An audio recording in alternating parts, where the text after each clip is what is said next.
기도드리겠습니다. 참 좋으신 하나님 감사합니다.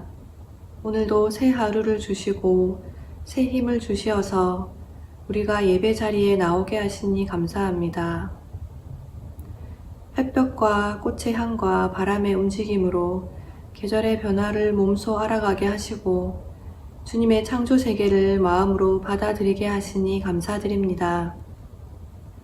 사순절 기간 동안에 예수님의 죽음과 부활을 더 깊이 묵상하게 하시고 또 봄에 새싹이 피어나듯이 부활의 그날을 기억하게 해주시니 참으로 감사드립니다. 우리가 매일을 살며 그 감사의 마음을 잃어버리지 않도록 늘 깨어 기도하는 우리 성문박 교회 교우님들이 되게 하여 주시옵소서. 값진 죽음이 낳은 그 값진 사랑을 전하며 사는 우리들이 될 수 있도록 인도하여 주시옵소서. 어떤 것이 가치 있는 삶인지 분별할 줄 아는 우리들이 되게 해주시고 날마다 십자가를 기억하며 내 죄성들을 못 박는 우리들이 될 수 있도록 인도하여 주시옵소서. 우리 아이들이 봄에 밭에 감추인 보화를 찾듯이 부활의 주님을 더 알아가게 하시고 사랑스럽고 지혜로운 아이들로 자라나게 하여 주시옵소서. 세우신 목사님의 가정에 복을 주시고 목사님의 몸과 마음을 주께서 어루만져 주셔서 사랑의 통로자로 흠이 없게 하여 주시옵소서. 이 시간 주시는 말씀을 통해서 한 주간 살아갈 힘을 얻게 하여 주시고 그 말씀이 머리에서 가슴으로 잘 전달될 수 있도록 주님 도와주시옵소서. 예배의 처음부터 끝까지 주님 홀로 영광 받아 주시옵소서. 예수님의 이름으로 기도드립니다. 아멘. 금주 주시는 하나님 말씀은 마태복음 10장 1절에서 4절, 요한복음 13장 34절에서 35절입니다. 먼저 마태복음 10장 1절에서 4절 말씀 제가 봉독하겠습니다. 예수께서 그의 12제자를 부르사 더러운 귀신을 쫓아내며 모든 병과 모든 악한 것을 고치는 권능을 주시니라. 12사도의 이름은 이러하니 베드로라 하는 시몬을 비롯하여 그의 형제 안드레와 세베대의 아들 야고보와 그의 형제 요한, 빌립과 바돌로메, 도마와 세리마테, 알페오의 아들 야고보와 다데오, 가나나인 시몬 및 가룟유다 곧 예수를 판자라. 요한복음 말씀입니다. 새 계명을 너희에게 주노니 서로 사랑하라. 내가 너희를 사랑한 것 같이 너희도 서로 사랑하라. 너희가 서로 사랑하면 이로써 모든 사람이 너희가 내 제자인 줄 알리라. 아멘. 오늘 이 두 본문 말씀을 가지고 사랑에 대한 이야기를 나눠보고자 합니다.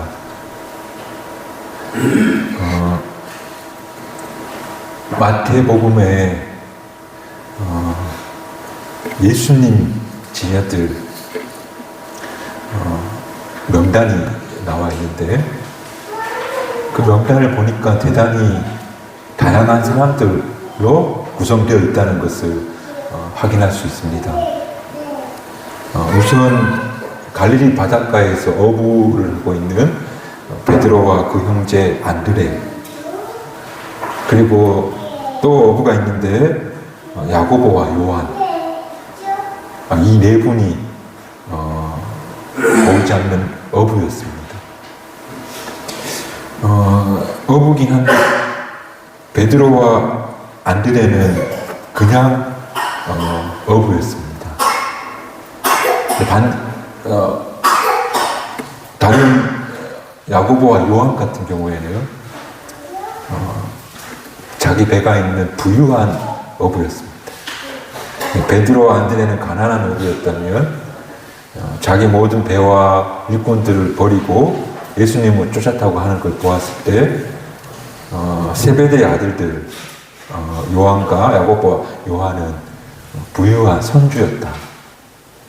그렇게 보면 되겠습니다.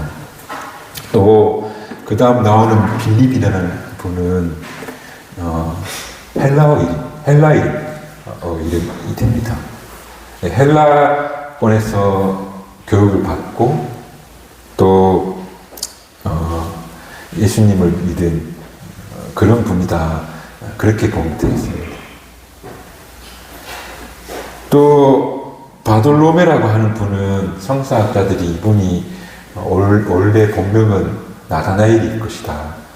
그렇게 추정을 하는데요. 예수님께서 이 나다나엘을 가리켜 뭐라 했냐면 저 사람은 진짜다. 정말 속에 간사함이 없는 거룩한 자다. 그러므로 바돌로메는 고결한 성품과 인격을 가진 전통한 유대인이었을 것이다. 그렇게 이야기해요. 또 그 다음에 나오는 사람이 도마죠. 도마는 우리가 잘 알죠. 의심의 대명사, 회의주의자, 냉철한 분석주의자라고 해서 오늘 우리 현대인에게 가장 그 성향이 이입되는 그런 분이 도마가 되겠어요. 그리고 그 다음 등장하는 사람은 이 마태복음을 쓴 저자 마태.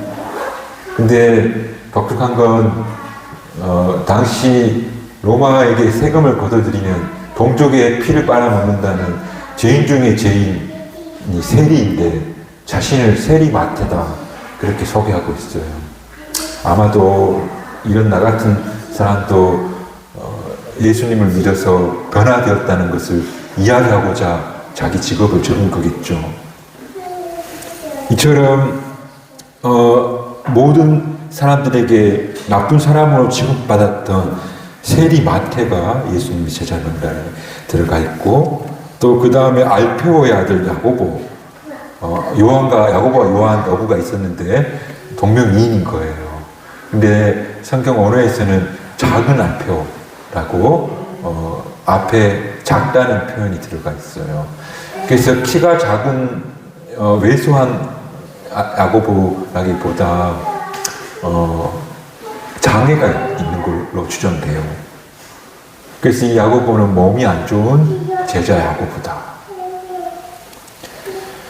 그리고 다데오라는 분이 있는데 이분은 그 이름의 뜻이 사랑스러운이라는 뜻을 가지고 있어서 모든 사람들에게 사랑받고 온만한 성품을 가진 그런 분으로 이야기할 수 있대요.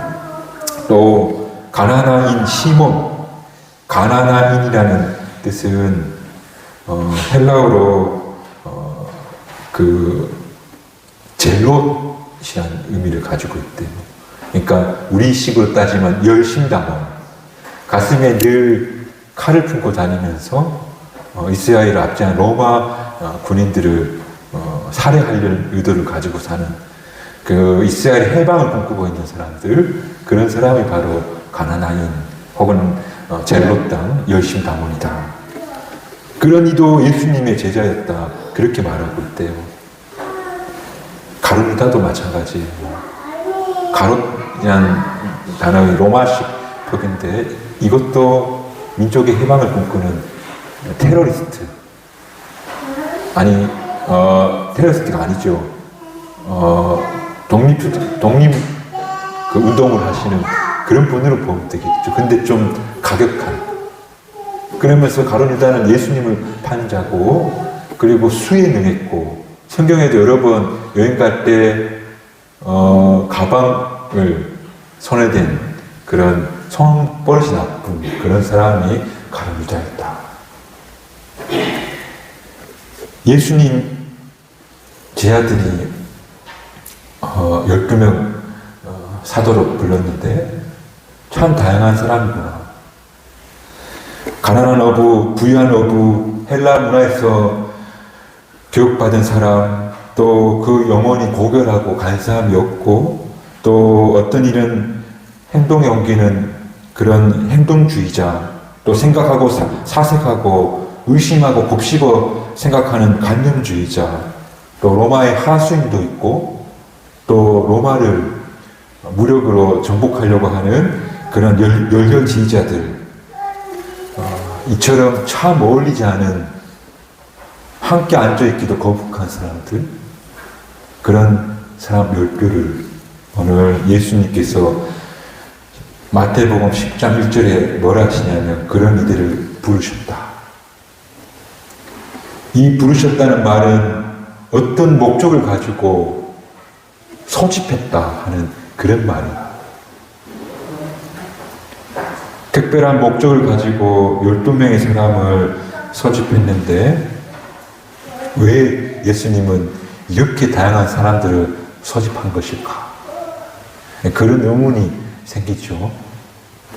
왜냐하면 같은 목표, 같은 색깔, 같은 성향을 가진 사람들이 모이면 쉬울 텐데 너무너무 달라도 너무너무 다른 사람들을 모아둔 거예요.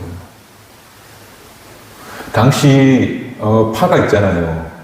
우리가 잘 아는 바리새인파, 율법을 중심으로 한, 그리고 순수 유대인 혈통을 중요시하는,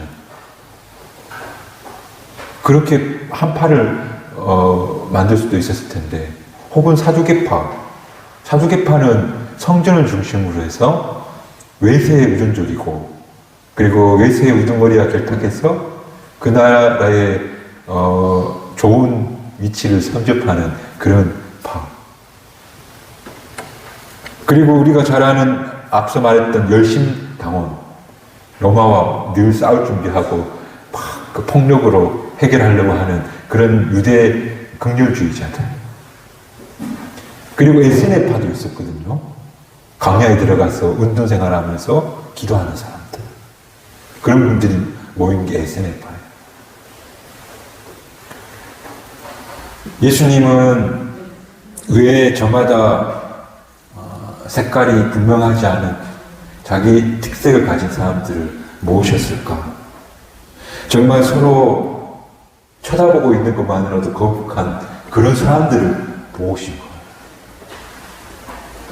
빈부의 차이도 있고 문화적 차이도 있고 성격의 차이, 교육 수준의 차이, 그리고 가장 힘들다는 정치적 입장 차이를 분명히 하고 있는 그런 사람들을 모아 놓으시고, 모아 놓으신 것으로 끝난 것이 아니라 또 뭐라고 말씀하시냐면 오늘 요한복음 13장 말씀이죠. 서로 사랑하여라. 너희가 서로 사랑하면 사람들이 그것을 보고 너희가 내 제자인 줄 알 것이다. 오늘 본문 말씀 굉장히 중요한데 예수님을 따르는 사람들의 특징, 예수님이 불러 모으신 이 한파, 예수 무리의 공동체, 그 색깔, 그 목표가 뭐냐면 서로 사랑하여라 하는 것이 된다. 어떤 사람이 장터 한복판에서 딱 시간이 되면 다리를 가슴 벌리고 손을 이렇게 모으고 하늘을 쳐다보고 있으면 저 사람 바리새인 같다. 그런 성향을 가지고 있어요. 율법이 중시하니까. 또 라틴어를 사용하면서 되게 고귀한 그 고관들 옆에 있는 유대인이라고 할 것 같으면 저 사람 사두개파다. 딱 그 색깔이 만들어져 있는 거예요. 눈빛이 이글거리면서 금방이라도 폭탄패라도 할 것 같은 사람들 열심히 남았다는 거죠. 그러나 예수님을 따르는 이들의 색깔과 특색을 뭐로 정하냐면 서로 사랑하는 것을. 서로 사랑하는 것이 바로 나를 따르는 사람들의 표준이 될 거야. 그리고 나의 특징이 될 거야. 누군가 여러분들에게 그런 질문을 할 수 있겠죠. 좋은 교회, 교회다운 교회가 어떤 교회입니까? 라고 물어온다면 뭐라 대답하시겠습니까? 오늘 성경은 서로 사랑하는 교회. 그래서 예수님이 십자가에 못 박히기 전에 죄아들의 발을 씻기시고, 그리고 십자가에 못 박히시면서도 마지막으로 하신 그 말씀이 서로 사랑하여라. 너희가 서로 사랑하는 것이 나를 따르는 사람의 모습이 될 거다. 그래서 좋은 교회는 기도를 많이 하는 교회, 또 전도를 많이 하는 교회, 봉사를 많이 하는 교회도 좋은 교회이겠지만, 그러나 정말 좋은 교회는 서로 사랑하는 교회다. 그리고 그런 교회가 바로 예수님의 제자 공동체다. 서로 사랑하려고 애쓰지 않는다면 그 교회는 그리스도의 교회다. 그렇게 말할 수 없다는 그런 이야기죠. 우리 교회가 서로 사랑하는 그런 교회가 되기를 주님의 이름으로 축복합니다. 그런데 이게 그래서 문제였던 겁니다. 공동체에 모인 사람들이 달라도 너무 달라서 그게 쉽지가 않은 겁니다. 비슷한 색깔을 가진 사람들이 서로 모여 있다면, 서로 사랑하라 하면 어려움이 없을 텐데, 맞죠? 같은 정치 성향을 가진 분들이 모이면 싸울 일이 없죠. 또 같이 환경운동 하시는 분들끼리 모여 있으면 뜻과 생각이 비슷하니까 다툴 일이 없죠. 한쪽을 바라보니까. 그러면 쉬울 텐데. 그런데 민족의 피를 빨아먹는 세리 마태와 늘 칼을 품고 다니는 가난한 시몬과 가룟유다와 한 자리에 앉았을 밥이고,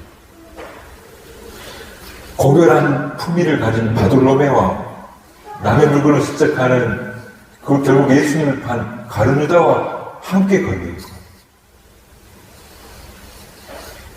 또 예수님의 공동체에는 여성들이 많았는데 정말 몸을 파는 여성부터 시작해서, 그리고 아리마대 요셉과 같은, 니고데모와 같은 사회적으로 아주 정평만받는 그런 분들이 함께 모여있는 것이 바로 예수님의 공동체입니다. 그런 이들이 모였으니 얼마나 불편하고 얼마나 힘들었을까 대충 짐작이 가죠. 그래서 저는 이 예수님의 공동체의 특징을 한마디로 묘사하자면 불협화음, 화음이 전혀 안 나는 그런 이들이 모여 앉아있는 거예요. 그런데 놀랍게도 그들은 그런 불협화음, 깨질 것 같은 유리족 같은 그런 이들이었지만 그대로 멈춰있지 않았어요. 그리고 오늘 12명의 제자들이 사도행전에 가서 자살한 가룟유다 말고 11명 그 이름 그대로 남아져 있어요. 수십 년이 지난 뒤에도 서로 성향이 달라서 헤어질 법한데도 죽은 이 빼고는 다 그대로 남아 예수님의 제자의 사명을 다 하는 거예요. 그리고 마가의 다락방에서 그 제자 200명이 모여서 함께 손을 맞잡고 기도했어요. 물론 작은 다툼이 있었지만 함께 목숨을 건 그 박해의 시대를 그들이 보낸 사람들이었다는 거예요. 형제들 간에도 또 부모와도 조금만 다르고 기분이 안 좋으면 평생 안 보고 산다고 하는데, 그런데 서로 도저히 용납할 수 없던 사람들이 모여서 손에 손을 붙잡고 한마음이 되어서 간절히 기도하고, 그리고 사도행전 2장에 가서는 서로의 필요를 아낌없이 나누는 그런 관계가 되어지더라는 거예요. 그런 그들의 모습을 보고 사람들은 호감을 갖기 시작했고, 날마다 그들을 통해서 구원받는 사람들이 늘어나게 됐고, 그리고 서로 사랑하는 한 몸이 되어서 날마다 은혜가 넘치게 되었고, 그것이 바로 초대교회 복음의 수단이 되었다고 성경은 이야기합니다. 말하자면 사랑에 목말라 있던 사람들을 다 끌어모았던 겁니다. 서로 사랑하는 모습으로. 오늘 그런 초대교회 제자들이 너무 서로 다르고 다르지만 서로 사랑하라는 주님의 명령을 순종하여서 서로 사랑하여 그 은혜가 넘치는 초대교회가 되었던 것처럼 오늘 우리 교회도 교회의 아름다운 색깔 중 서로 사랑하라는 색깔을 간직할 수 있는 그런 교회가 되기를 주님의 이름으로 축복합니다. 어느 교회나 다 그렇습니다만 우리 교회도 다양한 분들이 모여 있습니다. 또 서로 많이 다른 것 같습니다. 그래서 크고 불편함들이 있을 수도 있습니다. 또 함께 가까이 다가면 평소에 보지 못했던 것들을 보게 되기도 하고 좀 마음에 불편한 거북함이 생길 수가 있습니다. 그런데 예수님이 왜 그렇게 다른 사람들을 모았을까? 그 이야기를 하자면 다이아몬드라는 보석이 있습니다. 물질 중에 가장 간단한 건데 이 다이아몬드를 어떻게 해서 연마하고 깎아내는 줄 아십니까? 아니 무엇을 사용하시는 줄 압니까? 다이아몬드를 깎기 위해서는 다이아몬드로 깎는 겁니다. 마찬가지입니다. 사람은 뭘로 깎습니까? 사람은 사람으로 깎아내고 다듬어서 바뀌게 된다는 겁니다. 사람과 사람이 모여서 부대끼는 것들은 힘든 일이지만 사람이 사람으로 변화되어지고 바뀌어지게 된다. 그러므로 옆에 나와 다른 사람이 있다는 것이 은총으로 받을 수 있는 저와 여러분이 되었으면 좋겠습니다. 예수님께서 의도하신 것도 바로 그것인 줄 압니다. 당신께서 만드신 공동체, 그렇게 다른 이들로 모아둔 그 이유가 바로 사람은 사람으로 바뀌게 된다.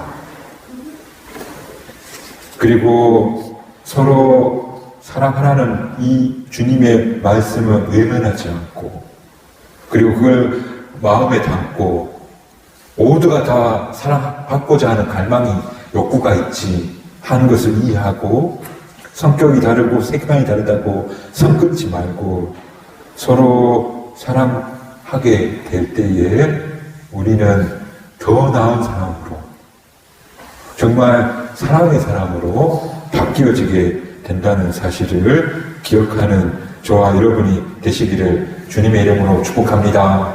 같은 철학, 같은 사상을 가졌던 그 바리새, 사두개, 에세네 열심 당원들은 역사의 시간 속에 다 사라졌습니다. 그러나 서로 달라도 너무 다른 그 예수님의 제자 공동체는 이 세상을 여전히 뒤덮고 또 그들을 따르는 사람들이 여전히 그 뒤를 이어가고 있다는 사실을 우리가 생각해 보았으면 좋겠습니다. 그러므로 서로 다르지만 서로 사랑하게 될 때에 우리는 정말 연단되어지고 더 다듬어져서 세상의 희망이 되는 아름다운 교회 공동체가 될 것이다 하는 사실을 꼭 기억했으면 좋겠습니다. 터틀리안이라는 초대 교부가 있는데 그분이 늘 설교할 때 이렇게 이야기합니다. 새로운 온 새 가족들에게 하는 말이죠. 여러분, 세상에서 이렇게 서로 사랑하는 사람들을 본 적이 있습니까? 교회에 오신 분들한테 늘 그렇게 설교했다고 합니다. 우리 교회도 세상에서 서로 이렇게 서로 다르지만 이렇게 문화도 다르고 성격도 다르지만 이렇게 서로 사랑한 사람을 보신 적이 있습니까? 라고 말할 수 있는 그런 서로 사랑하는 아름다운 교회가 되었으면 좋겠습니다. 한 젊은이가 자기가 살만한 마을을 찾아다녔다고 합니다. 그래 차를 타고 가다가 우리 신계리 같은 마을에 온 겁니다.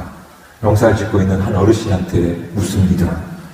어르신, 이 마을 사람들을 어떻습니까? 묻습니다.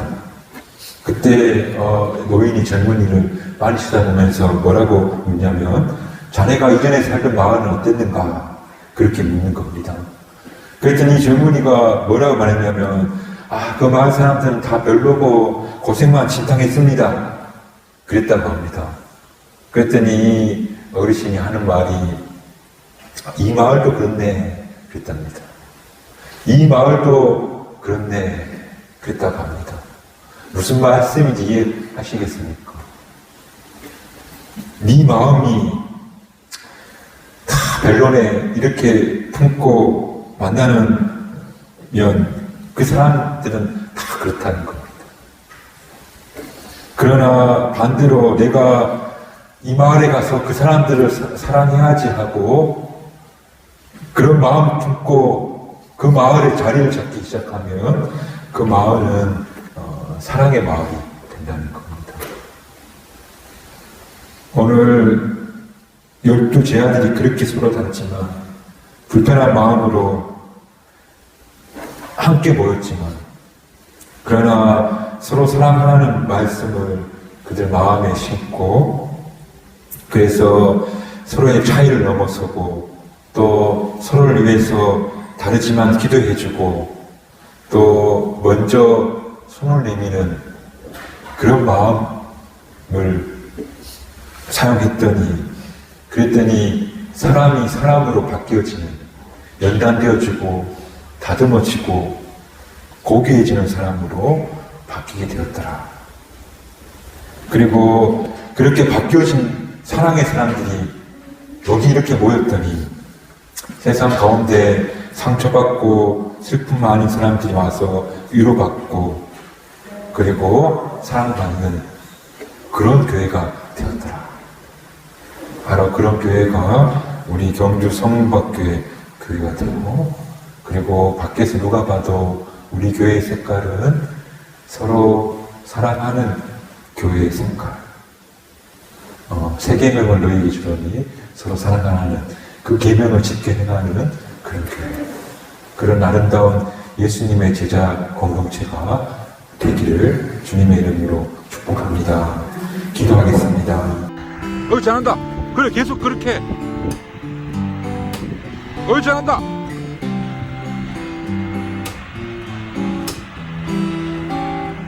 로이 잘하네.